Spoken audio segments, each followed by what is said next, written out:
Good morning and welcome to Morning Moments. I am so glad that you came to join us today for Morning Moments.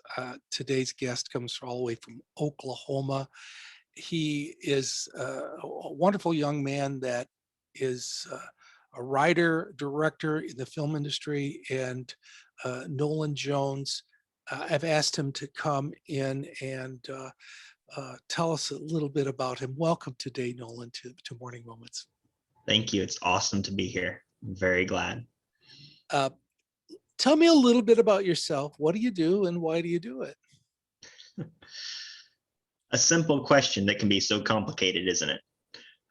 So, like you mentioned, I am a screenwriter and director with just very, very early beginning. Starting out, I've done 2 short films that I was able to write, direct, and even make a cameo in, that little Hitchcock touch, but I'm still very beginning and just really trying to find what's it going to look like to be in this industry.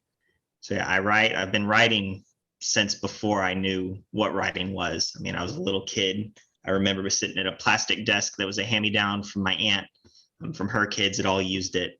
And I was putting together coloring pages in a book. And that was all I knew about writing. And then it's just developed through writing short stories, writing poems. But over the past about 4 years now, I've really started focusing on writing screenplays. I found that that's where I like to spend my time and my energy. It's short, it's succinct, and it's just a blueprint for hopefully what gets to be a beautiful film. So that's what I do. I write, and then I'm just learning to direct. Had those 2 films, and looking forward to getting to do a lot more in the future. It sounds like you're driven by the story too, doesn't it? You see the story. I love the story. Yeah. And I love characters. That's what really drives a story for me. I'm like, a plot, it'll come. If it doesn't, it's okay. But I want to really tell a story about a character that has kind of invaded my life, almost to the sense where if I saw them on the street, I know who they are. Yeah. And I've only got a few characters that I'm like, I know this person very well. But those are always the stories that they just come easy, and they're so much fun to write, to get to know these people like they exist almost. There's something about that creativity of when it hits you and you put down on paper or film what's in your head. And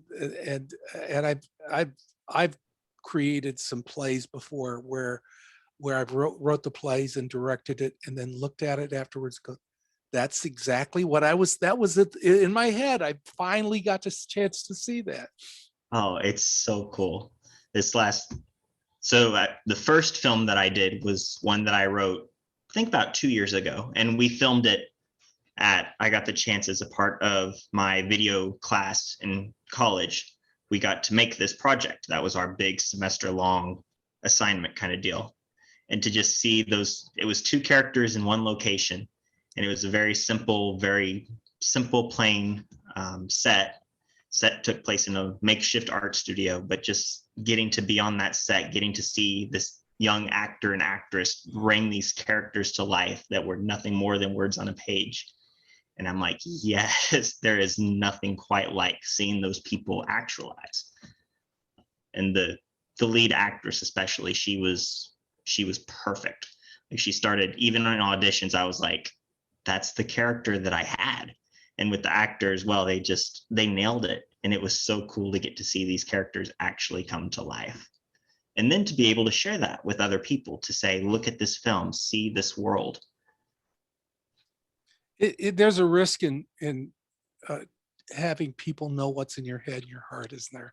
Oh man, it's like cutting open your wrist and bleeding all over people and saying, here's my soul, can you handle it, or are you going to reject me? And that's terrifying. Yeah, and there's a lot of rejection in the film industry, I understand. A lot of it. Oh yes. Yeah.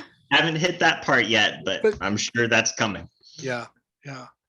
But when you speak what's in your heart and God gives you that creativity, I've shared with people before that I believe the Holy Spirit drives creativity in many, many ways. And I've shared that there's times I've been in a worship service in church where they're singing songs and we're worshiping God. And I'll Mhm. grab a piece of paper and I'll start writing something down. And my wife will just shake her head, goes, "Oh, here he goes again." But it was in that moment when I'm worshiping God, the floodgates of creativity happens. Yeah. And I think it goes hand in hand with God says, now that you've worshiped me, now I'm going to let those creative juices flow. And that's when the best stuff comes out. And I don't know how, it's almost like a lightning in a bottle to catch that, because the experience that you're describing, I had that happen not this past summer, but summer 2020.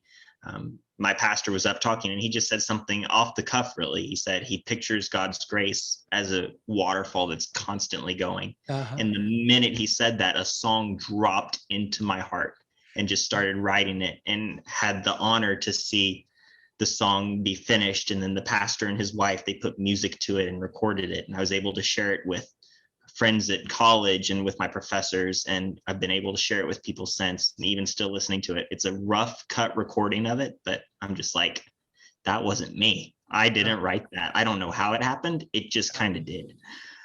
Yeah. And when we allow God to speak through us, he will use whatever he has to get the message across and get us inspired. And So it's always so much better. oh My words yeah. are muddled, but when he comes and shows up, Yeah. you know it. Yeah. Yeah. I've interviewed people who have a whole list of accomplishments and had done a lot of films and then I've interviewed folks. I just interviewed somebody just the other day. It was another young man that just starting out, and there's something special about either one, and Mm, because it's the next generation. You're watching God move to the next generation, and knowing that we are passing on what we know to others as we go on, they're going to go on, and uh, God God's got a faith walk for each and every one of you. And some of you heard some of my faith stories I've had, but uh, you're going to have your own testimony, and it's your testimony and your walk with faith, raising funds or whatever God's going to do for you.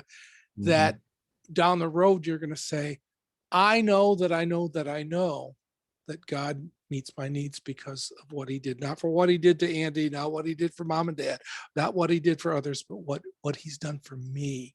So, so were you raised in church? So I tell people that I was raised as a CEO Christian, and I wish I was clever enough to come up with that, but I wasn't. But basically, Christmas and Easter only were the days that we were in Uh-huh. church.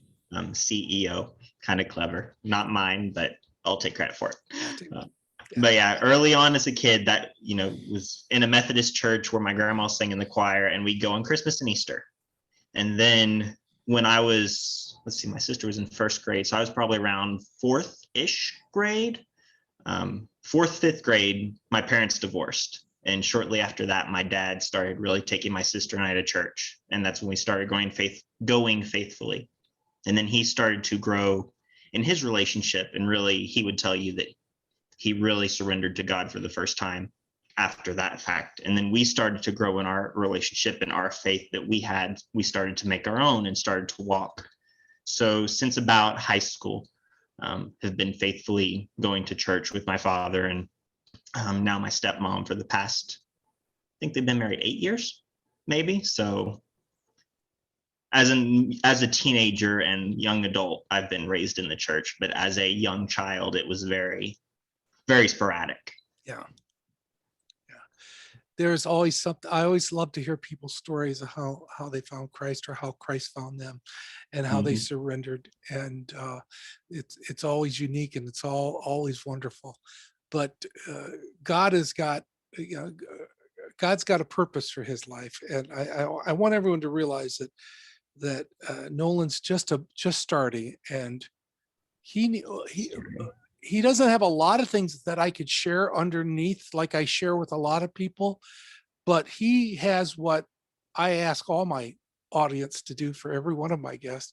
He has a need for prayer. And I want you, when you hear this, say, well, I see the heart of this young man and I'm going to pray for them. Some of you need to write his name down on a piece of paper right now.